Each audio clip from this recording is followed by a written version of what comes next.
Okay, right. So, good morning, everybody. We should now officially be live.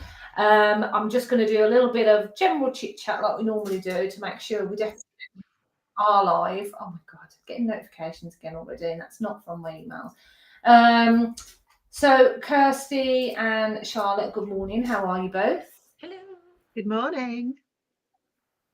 Good morning. I'm not sure we are actually live yet. One moment. Doesn't say. Oh no, it does say. Let Yeah, me just. I think we're live. So, Charlotte and Kirsty, good morning. Welcome to the VA Live Lounge. How are you both today? All right. I'm glad it's Friday. Oh my God. Yeah, Yes, TGI. indeed. 3-day weekend. I know. Well, I'm decking this weekend. I'm actually working Sunday and Monday. Why? I've just got I've got these exhibitions to organise, and there's just so much going on. So, but Craig's not here this weekend, thank God. So I'm just gonna. Imogen's out. She's going to the beach for the weekend. There's about 20 of them. So I'm just gonna plough, and it's a good at the weekend, isn't it? I don't know if anybody else feels like this, because if you're emailing and doing stuff, nobody really responds. So you can just plough through all of your like emails and like outstanding tasks and stuff. So that's my plan. There are some definite benefits to working the weekend. Well, today we've got a really exciting episode because we're talking to Charlotte Barltrop. Have I said your last name right? You have indeed, yes. Brilliant. And Charlotte has got a fascinating story of how she transformed from circus life to becoming a VA. So it's possible. I mean, we were talking last week about the kind of backgrounds people come from. And I think this has got to be one of the most interesting backgrounds that someone can come from to then trapeze into being a VA. So, Charlotte, tell us a little bit about you, where you are, and your background. So, hi everybody. I'm Charlotte. I run virtually everywhere. So my background. So my parents used to work in the circus. My dad was ringmaster. Still is actually. Some of you may have seen him in the last couple of years in London at Winter Wonderland. So he was ringmaster. My mum was in charge of all of the company finance. So when I was born, I went back to our caravan and grew up there. So I sort of started performing and doing all sorts of things as a very young child. I think the first time I was ever in a performance, I was 7. Just in a production number. And I grew up in a multicultural society, which was amazing, and have travelled the world. And so I went off to boarding school so that I could do GCSEs. I'm very lucky to still. There's 2 boys that I grew up with, and I'm still really close to one of them. And him and his wife are my best friends, which is fabulous. And when I came out of school at 16, I did come out with I think 8 C grade GCSEs, which was quite pleased with. And then I went straight to the circus and started training, and learned how to wire walk, which was something that I'd always been interested in. And then developed over the next couple of years, developed my aerial skills. So I went to circus school and learned how to do trapeze, both solo and the flying one, where you sort of go from catch to catch, which was pretty cool.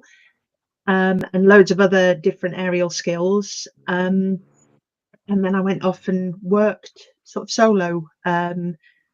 So I always joke that at 17 I was sort of the only one of my friends who had their own home and car, because if I didn't have my own home, then I was living in a caravan with my mum and dad, which, although it was, I think, 40 foot or something, their big caravan that they had, still not ideal when you're a teenager to be living in with them. So I bought a little 13-foot caravan when I was 16 and had that on the circus, which was very nice. And I worked in South Africa, all over Europe, Ireland, and did loads of different things and worked with loads of really interesting companies. Wow. But my highlight of that time is training with one of the wire walkers on the Moscow State Circus. And I'd been working on my wire at 2 meters. And to overcome sort of my fears there, he taught me at 5 meters. And then I had a block of because I always wore the lunge.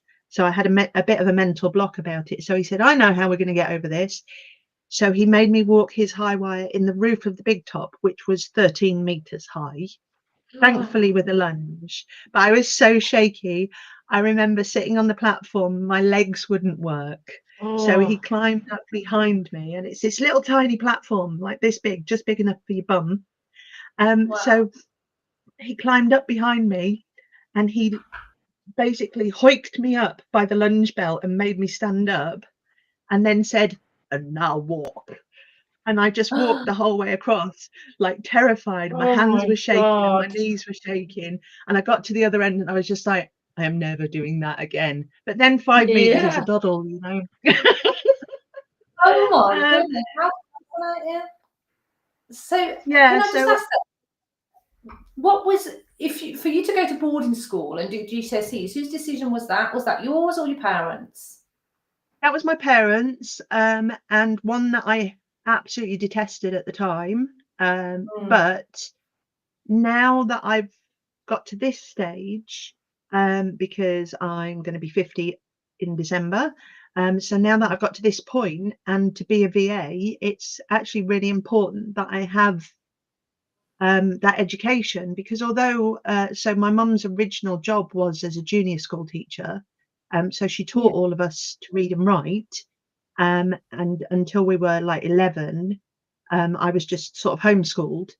It was a really important part of our lives to go off to boarding school, to have that education, and to sort of step out of the bubble that we were in, because like circus, it's not a job, it's a vocation, you know. You're there, you live and breathe and eat and sleep circus, you know, because the big top is outside your door.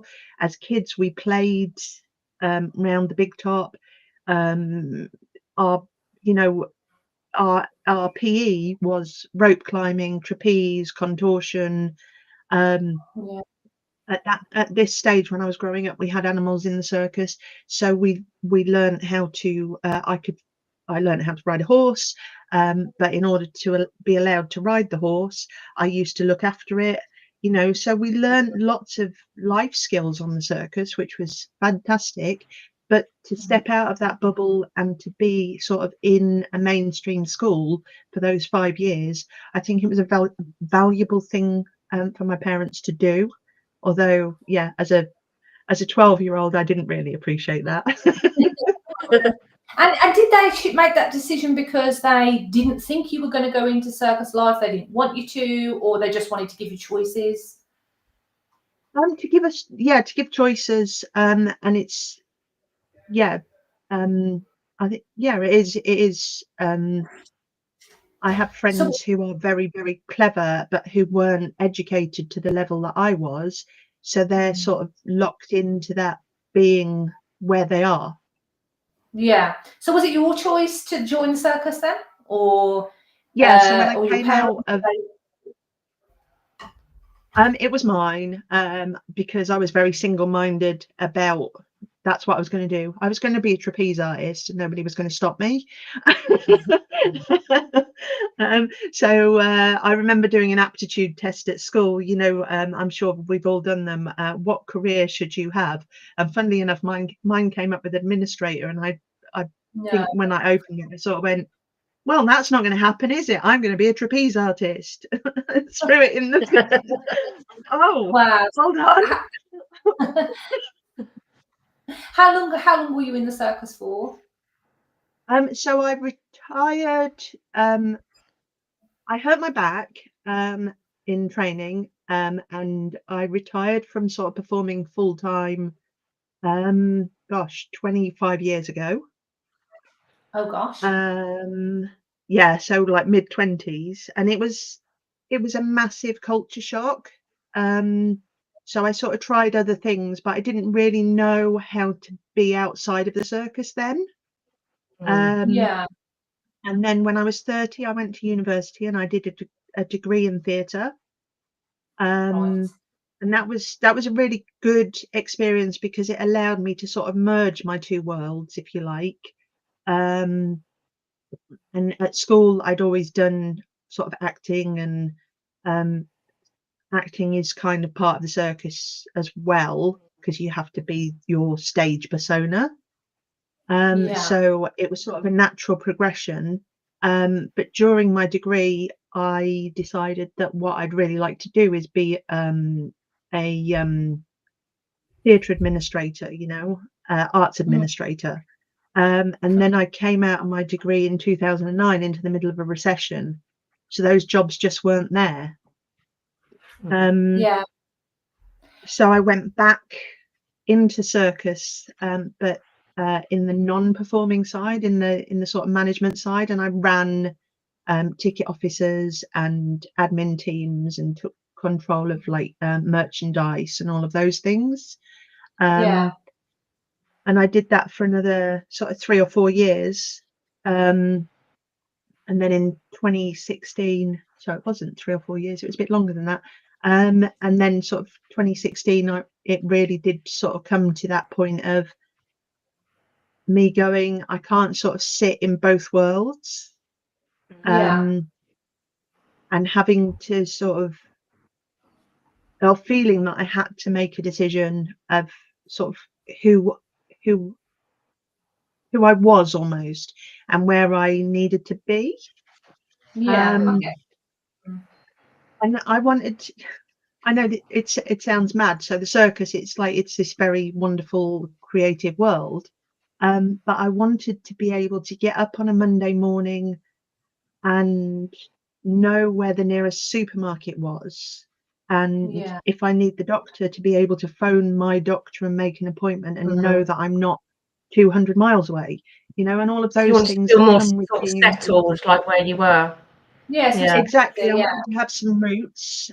So it sort of, I started to work towards that more at that stage.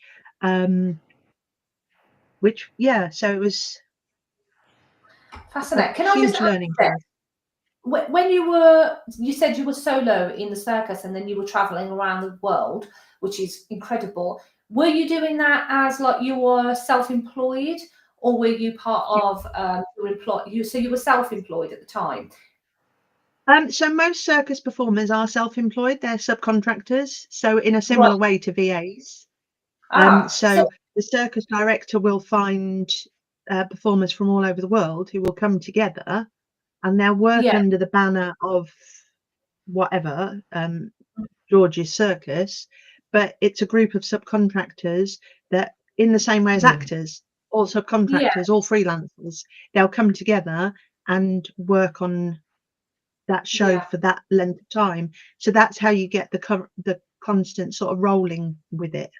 Yeah. So because obviously VAs are self-employed mostly, well, I would say all of them, and you must have some entrepreneurial spirit within you to go down that route. I think some VAs make the mistake of not realizing that they are business owners, they are the CEO of their own business.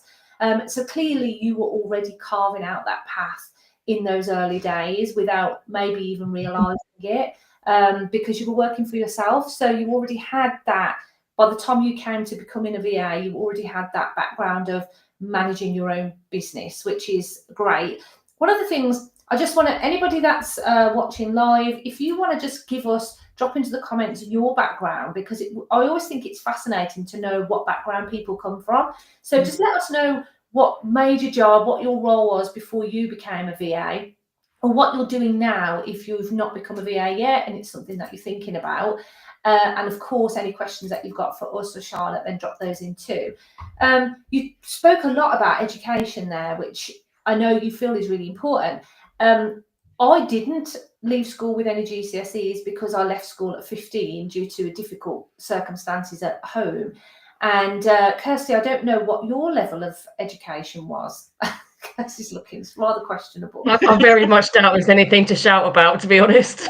But it's so I personally don't think qualifications matter as a VA. No. But do you think they do, Charlotte? No, I think it was because my mum was a teacher. It was something that was sort of very important.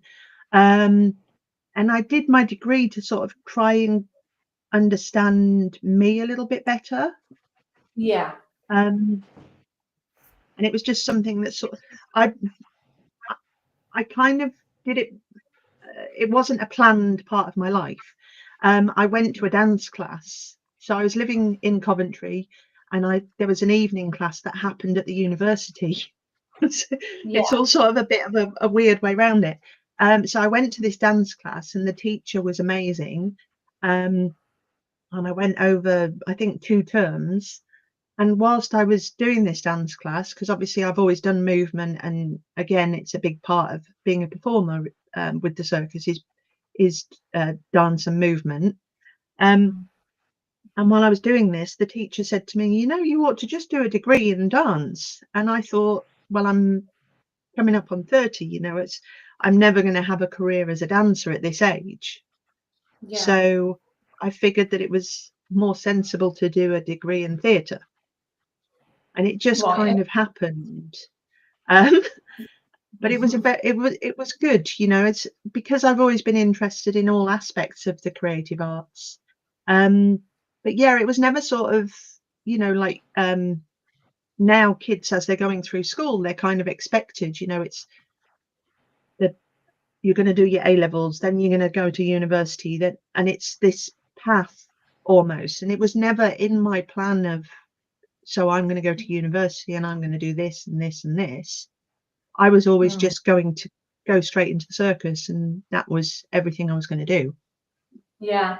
And so you did that, and then you gradually went into the events management side, which I think is like, I have a bit of a background in events management as well. I managed a community hall for 8 years, and then ran all the events there, and we did like 40s nights every year and big Christmas parties and all of that. And it's a lot to do, but it sets you up very well as a VA. So how long did you do that role for? So I still do some event stuff. In fact, last year I was working. I worked part-time with the local council where I live. As their events and market manager.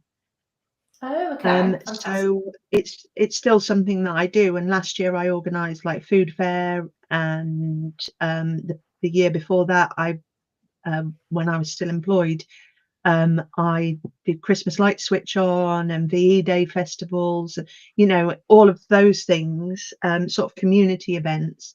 And one of my clients now is he runs a festival. And I work alongside him. I manage the gate, but this year I'm going to be his PA. Wow. So I still am doing that stuff. Yeah. So it's not something that's dropped off. Yeah. Tell me, when you became a VA, then when did you branch off and decide? Had you even heard of what being a VA was before? Or was it something you found out about and thought you could do? Tell us how that came about. So I came across it about 4 years ago, and sort of kept hearing it, but not being 100% sure on what it was. And then started researching about 3 years ago, because I was just like, I didn't want to be in that employed space. I didn't find it productive for me.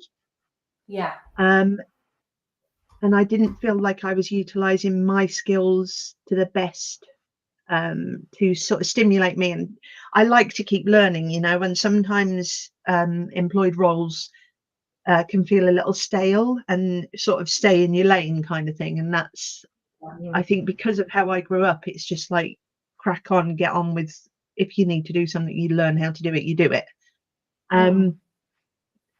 So I started to do things alongside my employed role a couple of years ago. and that's when Virtually Everywhere was born. And then I stepped out fully in January of last year. So it's still fairly Virtually Everywhere will be 2 this summer, which is bonkers to think that it's sort of that fresh but that long ago, if you like. But yeah, so I sort of did them together, which I know a lot of people do, and I did more of the events things, and some smaller admin stuff that could be done outside of my role. And yeah, then I went off to work on a circus festival in Spain in the December. I got a sabbatical from my job to do that. And when I came back, I went back to the office and my brain just went, why are you here? And it didn't feel right. And I just went, you know what, why am I here? And I just, at that point, just sort of stepped off the ledge. And just went for it as running your own business fully, all in. Yeah. I had the part-time job that was like 2 days a week, and then the other 3 days was spent doing my thing. But by 2 months in, I was like, because of that part-time job, I had those 3 days that I had available. They were all sold out, and I had a really productive year last year. It was great fun. I think that's the thing. We was talking about this last week, how a lot of VAs, when they start out, they still, most people, it's not just in VA world, it's when you go into self-employment, you're normally still got one foot in employment as well, and you're doing that juggle because you need the income before you then completely just, take that leap of faith and go into running your own business. And I don't think there's any easy answer for that. I do feel like you do get to a point you just have to trust yourself that you're going to do it, because otherwise you either never will or you will never have enough capacity to make it work. If you're trying to spread your time across 2 things. I've done it twice. So in my first business, I was like, literally, it was ridiculous, just worked 24 hours a day to try to build the business up to leave the job. And in the end, I left the job because of a fallout with the management, not because and I realised I could have left long before that. With the VA business, it was the same thing, not the same thing, but I was still working. It was during the COVID, it was during COVID. And then I started the VA business, and I was like kind of doing both for a while. But again, I just thought, well, I've got to just take that leap of faith. I'm really unhappy in this environment. It doesn't serve me. I also feel like once you've worked for yourself, it's really hard to go back into employment, because it's quite, even though it's really hard to work for yourself, it's so freeing to be your own boss in a way. Would you agree with that, Charlotte? Definitely. That's I think that's the thing is when I was on the festival in Spain, it's a circus festival, so but I had that sort of freedom of, we had shows in the evening which I had to be there for, but if I wanted to go to the supermarket in the daytime, I could. If I was in the middle of doing something, because I am in charge of like the front of house, I'm in charge of the ticket office, I'm in charge of all of the merchandise. If I was in the middle of doing all of that stuff and I just thought, you know what, I need half an hour just to go and do something else, I could just put all my stuff in my cupboard, lock it up, and just go and do it, and I had that sort of autonomy, that freedom, and then I came back to this very rigid office job where I had to be there from 9 to 5, and I had my little half-hour lunch spot, and then I was sort of sat there at the computer doing what I needed to do, and it was, I don't know, it felt like I went back into that box, so it is for me, like, especially the last few days. I know everybody's been doing this, so we've had mini summer. We had no summer last year, right? So how many people have been working a little bit early, taking a break in the afternoon, like you have your lunch, you sit in the garden. Like yesterday, I mowed the lawn, I had a little bit of lunch, I did a bit of gardening, like half an hour. Then I just sat out for half an hour, and I just sort of took 2 hours out there just to enjoy the sunshine. And then I came Yeah. back in and did some more work. Exactly. You know, and it's Or work in the garden. Lots of people just take their laptops outside as well. You know what? That's one of the reasons I've got a laptop. But you're absolutely right. And there's, I had this conversation with somebody the other day, and who is rather opinionated, and basically said to me, "You're wasting your time. You're never gonna, what you're gonna achieve doing this. You should go back to the office." Yeah. And I, go back to the office, and I thought about it, and I thought, you know what? I have literally worked my arse off for 3 years, right? And I'm finally in a place where I'm almost too busy. Do you know what I mean? And I reminded that person, and I said, I would never get a job, a full-time job in an office, earning what I earn now with my own clients. I just wouldn't. It would be, my whole life would change. And the thought of going back to working in an office and slogging my heart out like I did for 8 years, and then just being shat on from a great height, I just could never put myself through that again. I just wouldn't, because it really affected me. Being made redundant really, really affected me, because I'd given my heart and soul. So I completely agree with you. I could never go back to an office. I just wouldn't. I'd rather sweep the streets, to be honest. No, I agree. Yeah, I'd rather go and work in Aldi than go, and even that I'd find really restrictive, because it's that sort of mindless machine. It's control, isn't it? Yeah, you're expected to go and sit in an office and do this and do this, and I'm all for people working remotely. If I was going to go back into the workforce, which I have no intention of doing, I would be looking for a role that's like fully remote, because I don't want that sort of sense of somebody sitting looking over my shoulder, of having to watch my P's and Q's, of not being able to get a cup of tea when I want to, because there's always that sort of, oh, you've had too many cups of tea today. You know what I mean? I just need to be able to do me, and to wear what I want. Yeah, exactly, to wear what you want. Yeah, that's it. No, do you remember when it used to be like, relaxed Fridays or whatever? That's the only day.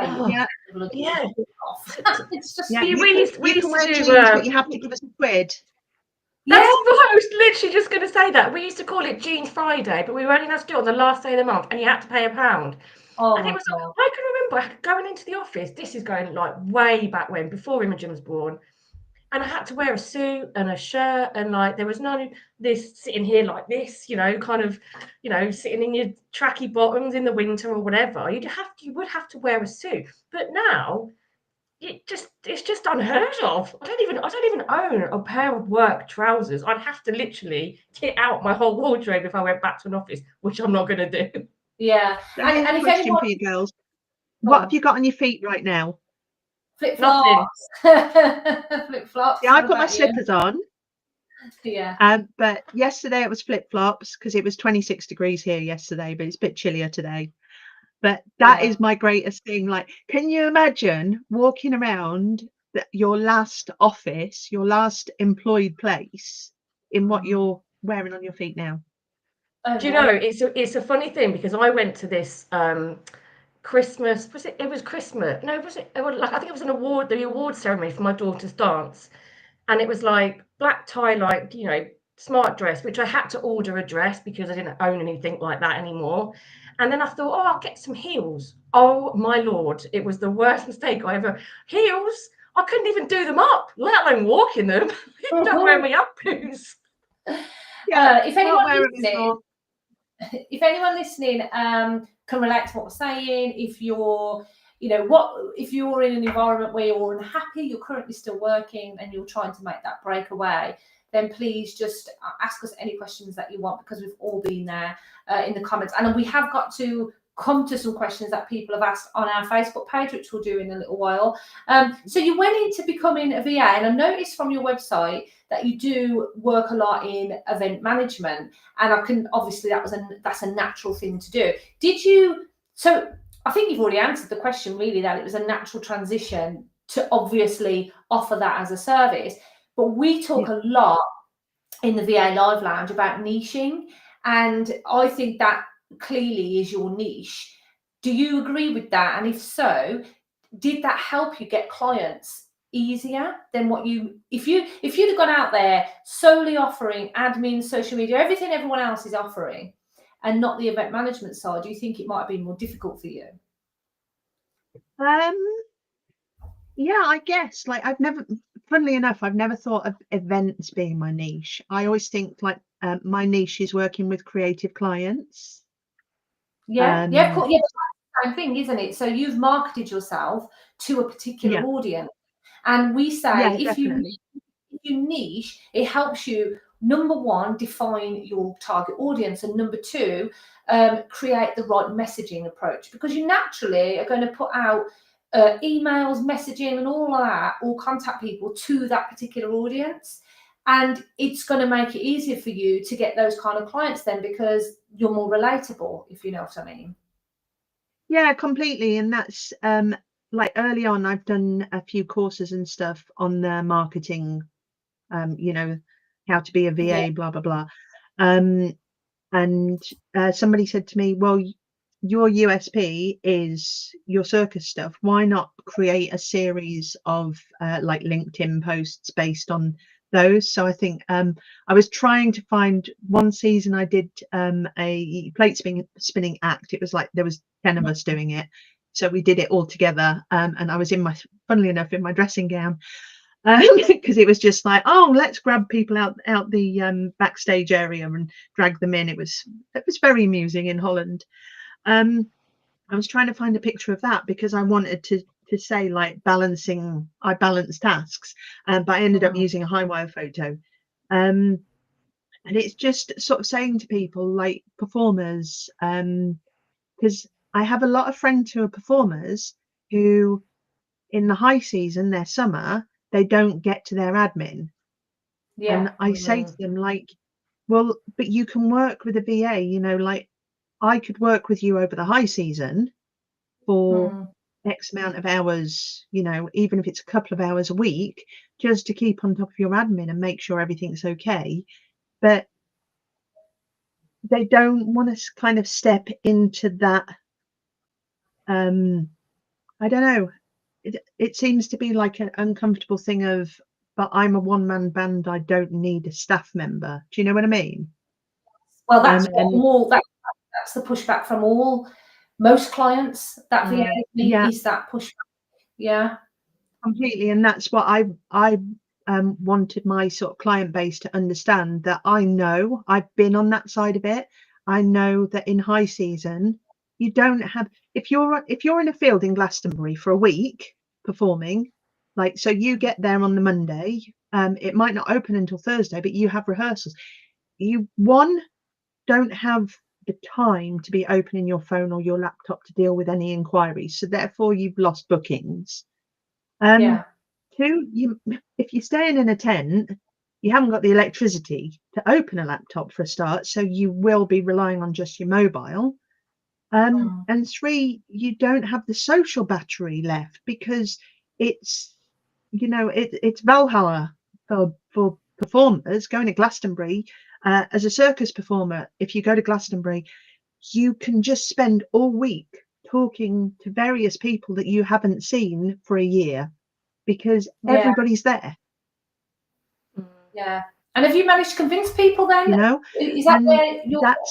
that's what I've got a couple of people that I've dipped in when they're crazy busy, and it's worked. And yeah, but again, it is that sort of convincing them, because they seem to, circus performers in particular, seem to, if they're just a solo, they just do their own stuff, and when they start their creative enterprise, which is like running an agency kind of thing, that's the point that they go, okay, well, I'm going to do the creative bit and I'll hire an admin to do the background stuff. And it's just sort of breaking through and getting people to understand that the admin, in the same way as an actor would have a personal assistant, you know, it's not expensive to hire a VA for a couple of hours a week just to keep Yeah. on top of your admin and to have that ongoing message that goes out. So if you're in a field in Glastonbury, you're still going to have the same level of response to potential bookings and clients, etc., as if you were at home. And I think It's really that's the important thing. Yeah, it's super interesting because I would never ever know that about performers, circus performers, to even go after them. So I wouldn't know any of that background information that you know. So that makes you, you stand well above me because you're going to be able to go out there and speak to those kind of people in a way I never could. But even though that's true and that can be your niche, you've just explained that doesn't necessarily make it easier. And I think Chris last week made a good point, Wendy. She said, if you want your niche to be that you go out there and you work with people, for example, who can do Reiki, that's fantastic. But can they pay you? Do they want you? So it is making sure that niching might be important, but is it the right niche? Do those people have the funds to pay you? Are they even interested in your services? And whilst it's glaringly obvious to you and to us that you would think those people definitely do need your services, they to themselves don't seem to realise that they do. But I do find that that is a common problem, not just with circus performers. I was speaking to a man. I was at a network. I wasn't at a networking event. I was running an exhibition stand for a client this week, and he came over. I know him anyway from networking, and we was having a chat. And do you know when somebody's just reached the end of the line, they just can't take any more?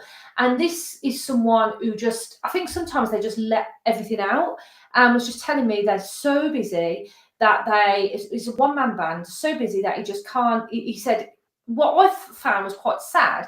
If I'm not working weekends at the moment, I feel like I'm doing something wrong. So he's working 7 days a week, 24 hours a day. And one of the reasons is every time he gets an inquiry, he doesn't turn it down because he's too scared that the future he'll have no bookings. And then I said, well, it sounds like you need a VA.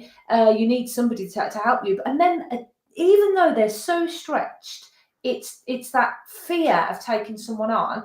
And he's a web developer, and he was saying, well, yeah, but I can't get someone else to do that work. And I said, I'm not talking about that side of your work. I'm talking about getting someone to help with all of the other things like the admin that you must still be having to do.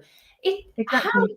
How do we change the mindset of business owners to understand that, one, they can't scale without support, and two, that they need to put their trust in someone to prevent burnout and to have a work-life balance? How do we get them to understand in an ethical way?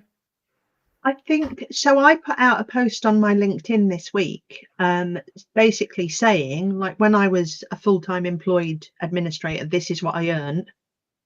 And to try and get people to understand that as a VA, you're not paying me a full-time salary and everything that goes with that, And I think that's the block for a lot of companies. You say to someone, oh, you need a part-time administrator, and they immediately go to, no, because then I've got to employ someone.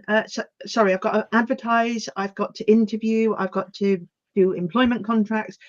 And they go to all of those like negative things of, I need to do X, X, X, X, X. And you go, you don't need to do any of that. I'm a freelancer. You could book me for 10 hours a month, and this is what it cost you. Yeah. And that's it. And you see the penny drop of, like, because it's obviously, a gardener who's working like through the summer, again, like a circus performer, a gardener works very hard through spring, summer, autumn, but won't work as much in the winter because gardens don't grow at that point, so they won't need to be cutting lawns, etc. But during their peak time, just having somebody there for half an hour a day that would answer the emails, that would even just put them in a holding pattern, and go, oh, hey, I've seen your email. So my boss is going to get in touch with you as soon as they come back. They're out at the moment. And can you just tell me a little bit more about what and just getting that base information that would take sort of 10 minutes, But Yeah. 5 inquiries at 10 minutes a time, that's nearly an hour, you know what I mean? So just Yeah. getting someone to understand that I'm not here full time for you, but I'm here for you when you need me to take off the pressure. And what that means is those things that fall through the gaps because you weren't fast enough going back to them because you're mowing a lawn or weeding a garden, I am there. I am going to make sure that you don't miss potential business. And it's Yeah. getting that mindset, and it is an uphill battle. But I think we're getting there because I think there's more people coming across to VAs and starting to understand that as a freelancer, you are entitled to assistance. You don't, just because you're freelance, it doesn't mean you're out there blowing in the wind and you have to do everything, you know? Yeah, absolutely. I mean, Kirsty's my assistant. I could not do my job without Kirsty, and that, you know, but it does come from experience. Like, I ran my first business for 10 years. For 7 of those years, I did everything everything myself, and it was a disaster because you don't realise that you're standing in your own way. It is an ego thing as well. You do need to just step out of your own. Like, honestly, put your ego to one side. Someone else can do that job. They might not do it exactly the same as you, but they should be able to do it in their own way and still do it right. So do you think your experience in the circus and, you know, traveling the world and then having that kind of pressure of having to be at great heights and not fall off and all of that, because we talked about resilience last week, do you think that helped you build up all of those strengths that you need to be a virtual assistant? Because although you're running your own business as a virtual assistant, you are also dealing sometimes with not the greatest, nicest people in the world. And you have to be able to navigate that too. Yeah, I think that's probably the biggest challenge is sort of how sort of the customer interface, if you like, because and I think that's very different to what I would have dealt with in the circus. Like, so what I find, so let's look at the circus in the first instance. So circus people come from all over the world, and very often you're speaking English with somebody who English is their second language, or when I'm in Spain, obviously Spanish is something I'm learning. I'm not going to say I'm great at it. I think I'm sort of getting to intermediate level after this stage. So if I speak Spanish, then there's words that might not be the correct words. So what I find from that side is that people are very direct, you know. So Yeah. if you want, you know, guys, I need that sign there, and there's no fluff, you know, and it's straightforward, because if you fluff, then the message can get lost, because you might have somebody who's only been in the UK and learning English for 2 weeks. Yeah. You know, so you have to be very direct, and especially certain tasks like putting up the big top, taking it down. It's literally that there, because it's a dangerous thing, you know. So you have to be direct. It has to be very strict on how it's done. Yeah. So, but with clients, there's much more customer service involved and much more learning,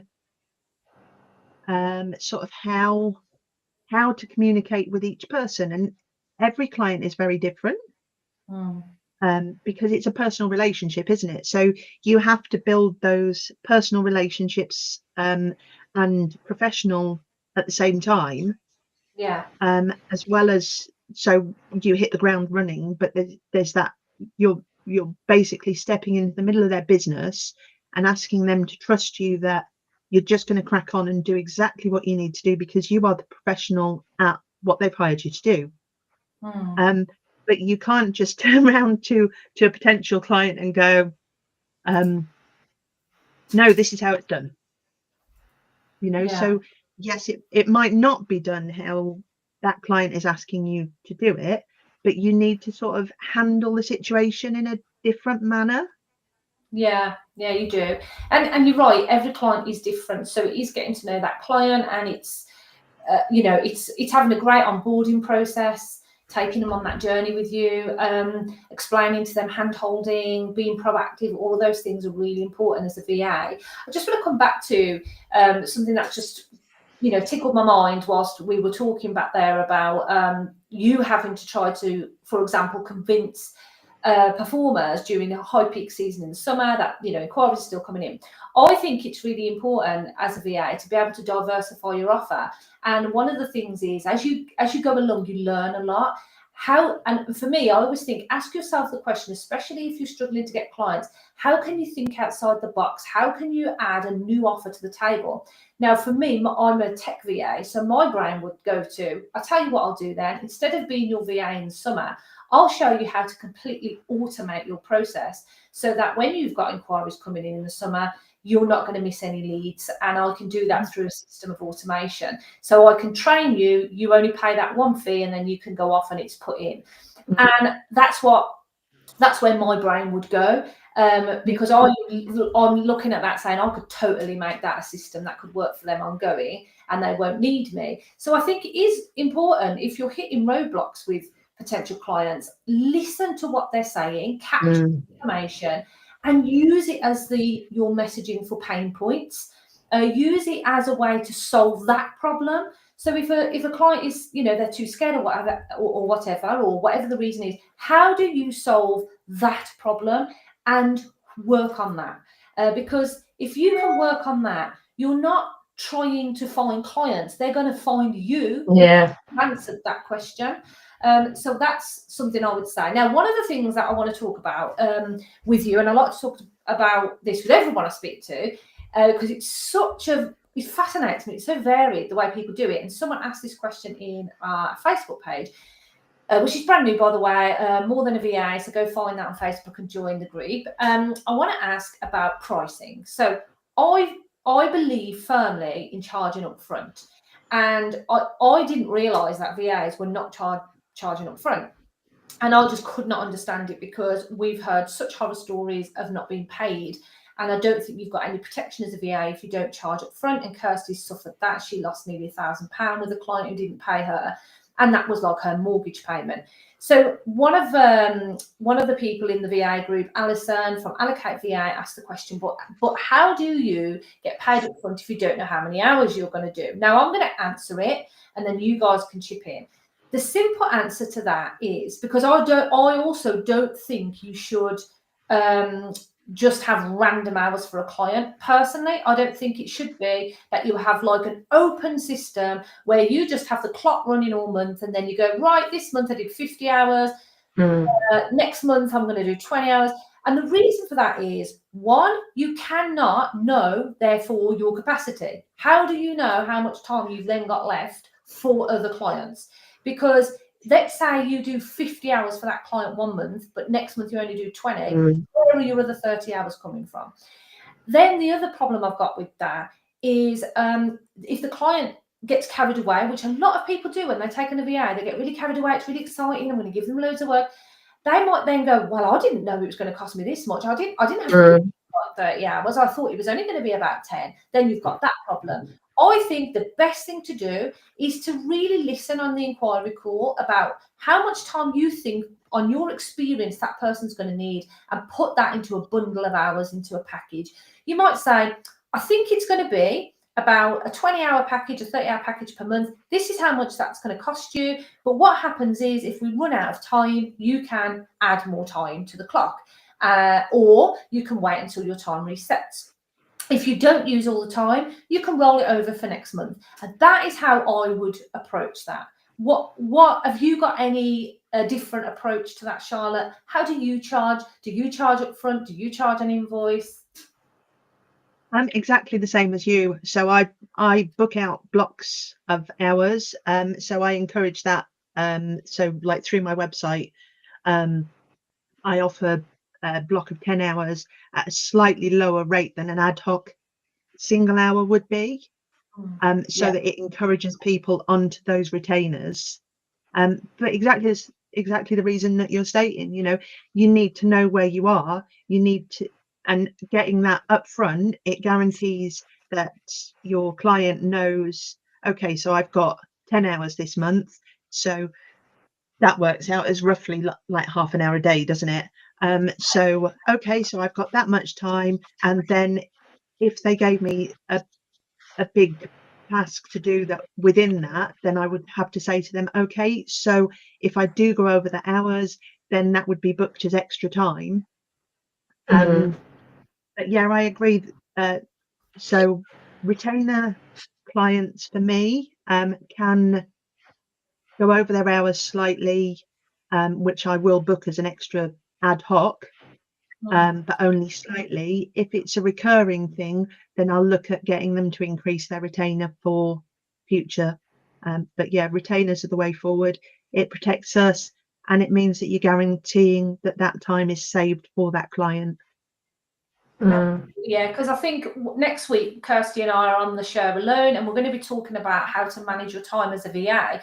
What that doesn't mean, time management. What it means is how do you work out what your actual capacity is? Because it's so easy to just keep taking on clients and then not actually realize what time you've got left. So we're going to talk about that next week. We're going to talk about managing your time. We're going to talk about how putting your time into bundles of packages protects that capacity and helps you really know where you are.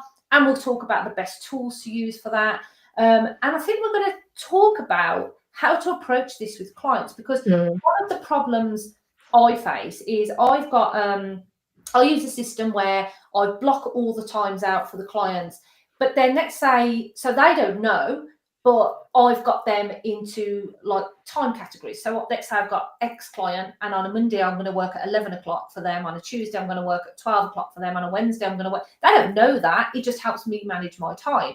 The only issue is if I've then done my work for that client at 11 o'clock on a Monday, and at 3 o'clock on a Monday they say, "Can you do this task for me?" I've already done their time for the day. And so I've been really thinking about starting to tell my clients that this is your time slot. And that's something that we're going to explore and talk about and invite questions about that next week, because I just think it would help my clients to understand me more about where I am, but also to organise themselves a little bit better, because I do struggle with last minute tasks just being thrown at me. It would mean I'd have to release someone else's work that day to be able to fit them in. And I think it gets worse when you're at capacity like I am. So, if you've got loads of time in your day, it's not going to be a problem. But if you get booked out, then it really does become an issue. Right. So if anyone's got on that front, go on. Sorry, on that one, I have a 24-hour turnaround. So if there is a task that's thrown at me at 3 o'clock in the afternoon, because I do the same, I sort of have people in their little unknown to them time slots. So if they throw me a task and I haven't got any of their time left, I will then look at that the next day. And that's something that I've had to, it's really hard to do and go, I'm not going to look at that now because this is like outside of your time. But that's what I would do, is knock that onto the next day, because I don't like to sort of say to people, I'm going to be working on your tasks between these times, because I find that then restricts me, and it feels more like that employed role where you're sort of allowing other people to dictate your time. Because my time, it's my business, it's my time, so therefore I feel that it's necessary for me to be in control of that. I think the difficulty is, though, and I'm the world's worst for that, because I do a list every single night of what I've got to work on for each client, right? But the problem is when you start out and you've only got 1 or 2 clients, you are just so eager to please. So you do invariably find yourself going, I can just quickly do that. Oh yeah, of course I can do that. I'll do that now for you, because you're trying to build your business. So you kind of shoot yourself in the foot early on.